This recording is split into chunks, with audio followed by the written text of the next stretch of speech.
Abraham எப்படி போனால் தேவன் மேலே வச்சிருந்த விசுவாசத்தினால அவர் சுதந்திரமாக பெறப்போகிற இடத்திற்கு தேவன் போக சொன்ன போது அவர் தான் போகிற இடம் இன்னதென்று அறியாமல் அவர் போகிற இடம் எப்படி இருக்கும், அந்த இடம் நல்ல செழிப்பாக இருக்குமா, அங்கே நம்ம வாழ முடியுமா என்று கூட அவர் நினச்சி பார்க்கல.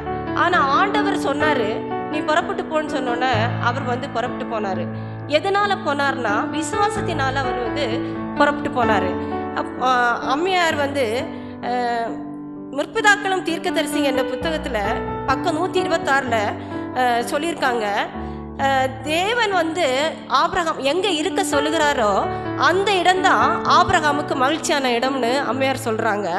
அப்போது நம்ம போகிற வழி தெளிவாக இல்லைனாலும் நம்மளை வழி நடத்துகிற தேவன் உண்மையுள்ளவர்னு சொல்லி நம்ம அந்த இடத்தை விட்டு போகிறது தான் உண்மையான விசுவாசம் என்று நம்ம இப்போ அந்த ஆபிரகாமுடைய வாழ்க்கையிலேருந்து நம்ம பார்க்க முடிகிறது.